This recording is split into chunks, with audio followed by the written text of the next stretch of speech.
We're starting with verse 1. Are you there? Amen. After these things, remember I'm reading out of the King James. So whatever you read on the screen or whatever your version is, the Bible's the Bible.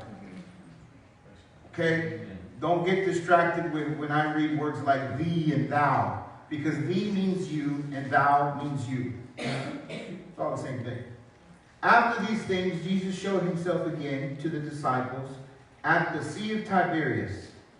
And on the wise showed he himself. Okay, let's talk about this. The Sea of Tiberias is the same Sea of Galilee. Or they call it Lake Gennesaret, Sea of Galilee, Lake Tiberias. It actually has 4 different names in the New Testament, but it's the same place. Lake Tiberias, or the Sea of Tiberias, is still the Sea of Galilee. Amen? I'm sorry? What was it? Luke 21? Luke chapter 21. Or you can find it in John. Let's go to John chapter 21. John chapter 21.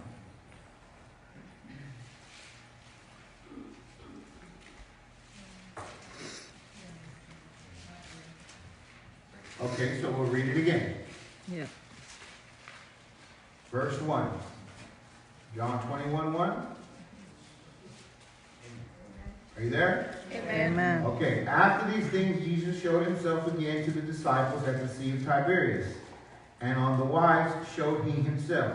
Now I've already explained the Sea of Tiberias. Okay, so let's go to verse 2. There were together Simon Peter and Thomas called Didymus, and Nathanael of Cana in Galilee, and the sons of Zebedee, and 2 others of his disciples. Okay, let's talk about this. Let's look at these guys. These are disciples. Remember Jesus had 12 disciples?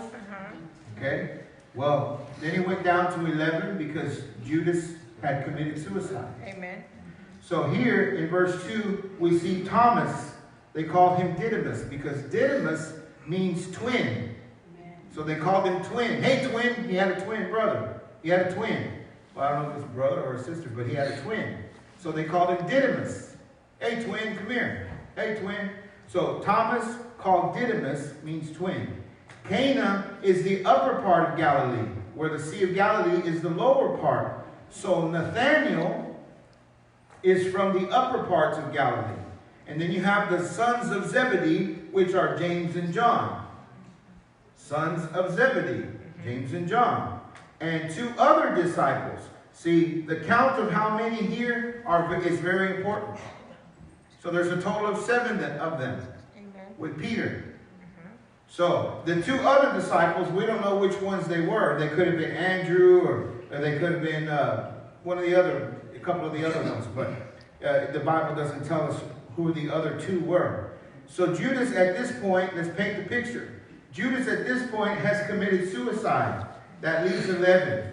And they still haven't appointed the 12th one yet, because that doesn't take place till later on in the book of Acts.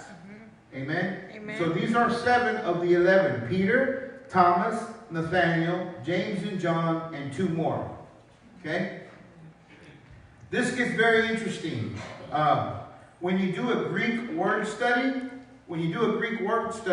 more actually is revealed through the scriptures. That's the reason why I like studying out of the King James, church, because the King James Version will give you a little bit more of the true meaning of the words that were used. So let's look at verse 3. Simon Peter said unto them, I go a-fishing. They say unto him, we also go with you. They went forth and entered into a ship immediately, and that night they caught nothing. Okay, we're going to talk about this, because it sounds like Peter is southern. I go a-fishing. Right? It sounds like he's southern. He got that, I go a-fishing. But here in this verse is very revealing. Now, you got to remember something. Before Jesus called Peter, Peter was a fisherman. So he had a boat. Not only did Peter have a have a boat, but so were the sons of Zebedee, James and John. They had their own boat too. As a matter of fact, if we look at Luke chapter 5, verse 10, we're going to see that Peter, go ahead and turn there. Luke 5:10, we're going to see that Peter and James and John were business partners. They had a business. They were fishermen. They each had their boat. They were fishermen. So let's look at verse 10 out of Luke 5, verse 10. It says, and so was also James and John, the sons of Zebedee, which were partners with Simon. Simon Peter. But here's what's revealing here. And Jesus said unto Simon, fear not, from henceforth you shall catch men. You know what that means? He's saying from now on, you will be fishers of men. That's right. You're not going to go after fish anymore. Jesus changed his plan right there of life. Right there in Luke. He said from now on, you're not going to do what you know. You're not going to be fishers for fishing. You're going to be fishers of men. Amen. But notice he said, do not fear, Peter, Simon Peter. Do not fear, because Jesus knew that this day was coming, what we're reading in John. Because Peter's saying, I go fishing. I'm going fishing. I'm going fishing. They had a business out of Bethsaida. Peter, James, and John. They had a business, a thriving business out of Bethsaida. They were from Bethsaida, which was it was a fishing village. So 7 out of the 12 are from that city, so they knew each other. Now watch this. Check this out, church. I go a-fishing seems to say, I want to go fishing because I'm hungry, right? Peter's saying, it sounds like he's saying, I want to go fishing because I'm hungry. Or, I want to go fishing because I need to unwind. I need to go fishing. I need to relax. Because you need to stop and think of something. He left his business to follow Jesus. But Jesus was already been crucified. Peter's already rejected Jesus 3 times. Judas, one of his friends, has committed suicide. The dust has settled. Jesus already appeared to them twice in his resurrected body. Jesus already appeared to them twice. But he's saying, I go fishing. It sounds like he needs to go relax. Or he needs to go out there and clear his mind, right? That's what it sounds like. I need to go fishing. It's been a rough week. You ever feel like that? It's been a rough week. Yep. I just need to shut this off. Stop the world and let me get off. Just for a minute. Have you ever felt like that? Well, this often happens with people that are called into the ministry. For those of us up here, this happens with us all the time. You see, the people that are called into the ministry, they want to serve and be faithful to God. And we're so happy when things are going well for everyone. But let me tell you something about this. It can often be a very, very, very lonely place. It can be very lonely. And sometimes you'll feel alone. And sometimes you'll feel abandoned. And sometimes you'll feel like you're the only one with the faith to keep the family together. It can be a very lonely place. Most pastors won't tell you that because they want to make you think that they're shining and everything's good and how good God is. You know what? We go through valleys in life. Amen. Amen. And the Lord allows us to go through these valleys. And He allows our plans to break apart so that we learn how to trust in Him. Amen. Amen. We don't do that poor me, hear the violins playing. No, because we have Jesus. But we know what it's like to feel alone and abandoned. Yep. And this is what Peter's feeling.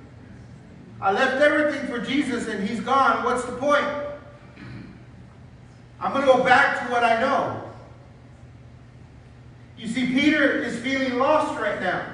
He had given everything up to follow Jesus. He chopped a man's ear off, remember? To defend Christ.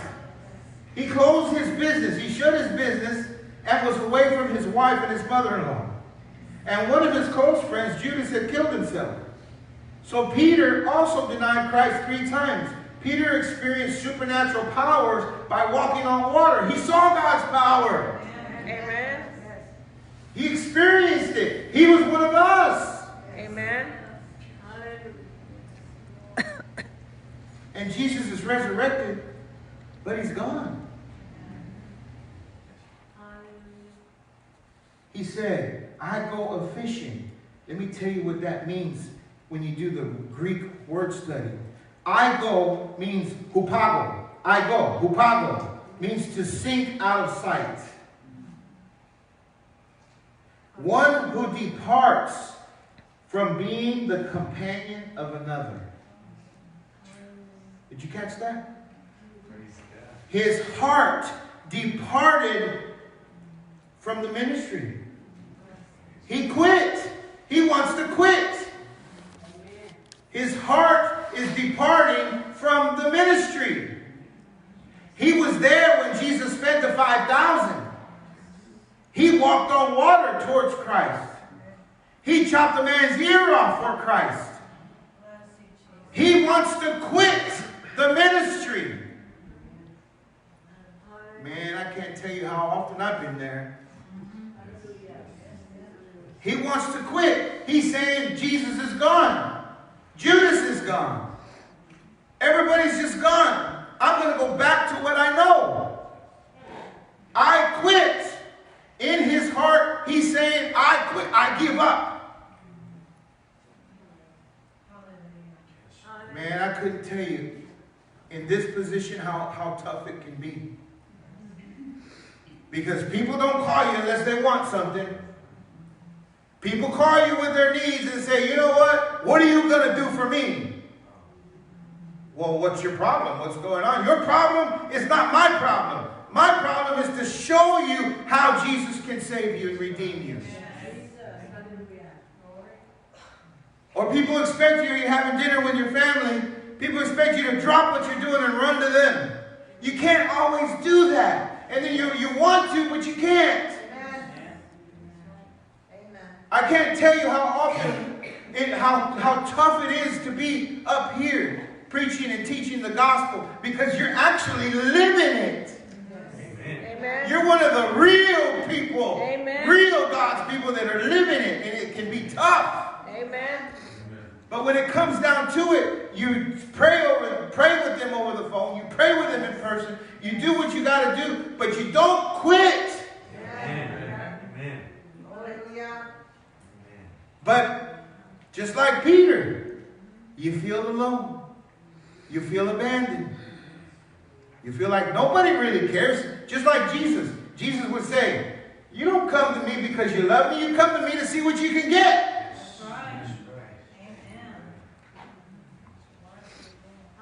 And Peter, he says, that's it. I'm done. Hupago, I go. One who departs from being the companion of another. In the Greek tense, there's passive, there's present, and there's future. This is not, I'm going on a one-time fishing trip. That's not what he's saying. This particular tense is, I'm quitting the ministry and going back to my fishing business. But you know what the scary part is? The scary part is, there's 6 other guys that are saying, we'll go with you. Oh, is anybody getting this right now? Amen. Are you getting this right here? Because you might be a person of influence. Like Peter's a person of influence. And people are looking up to you and you don't even know it. People are respecting you and you don't even know it. And people are counting on you and you don't take it seriously. But listen up. When you quit, they quit. That's right. Yes. Amen. What would happen if I quit? What would happen if I quit? You're going to get discouraged and you're going to say, he never believed what he preached. When you don't understand the burden that comes with it and the victory. You see? People are going to talk about my family. People are going to talk about my parents. People are going to talk about this church. If I quit, I'm going to let other people down and people are going to scatter. Right? Amen. People are going to scatter. Same thing with Peter. I quit. I'm going fishing.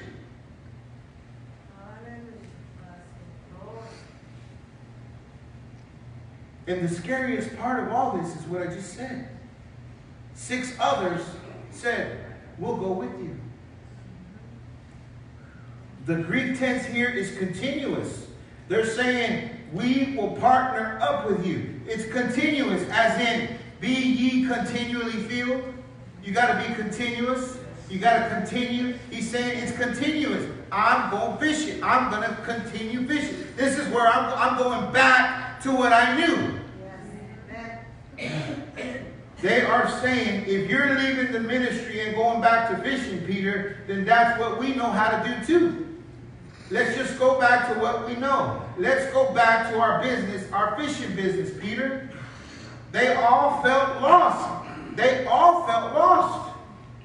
And they all wanted to quit. They all wanted to give up. They all wanted to quit. They wanted to quit because they had heard Jesus say in John 16:16. Let's go to John 16. John 16:16. Hopefully I wrote my notes down, right? So John 16:16. This is the reason why they wanted to quit right here. But you see, Peter being a person of influence, Jesus has to come back to Peter. Yes. Because he knows the heart. Amen. 16, John 16:16, they heard Jesus say, in a little while, you will not see me, and then after a while, you will see me. In other words, you're not going to see me anymore. I'm going to the Father, and he's going to send one like me to you to help you. Hallelujah. They don't know who the helper is. They love Jesus.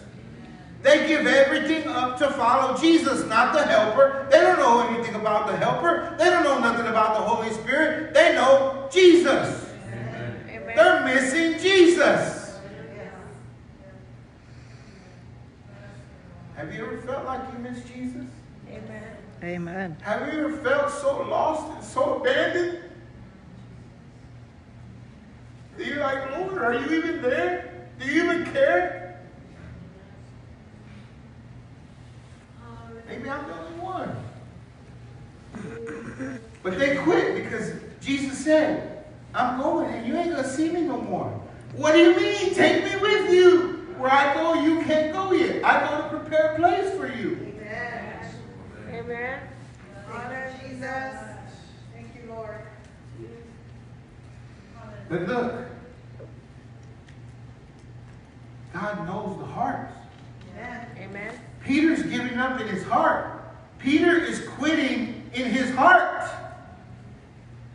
And all he said was, guys, I'm going fishing. But in his heart, he quit. Let me tell you something right now. Jesus knows your heart. Amen. Jesus knows your worth. You don't know your worth. I don't know my worth. Jesus knows your worth. Amen. If you knew your own worth, man, you'd go guns blazing in the name of Jesus. Amen. Amen. But let's go back to John 21. Now we're on verse 4. Peter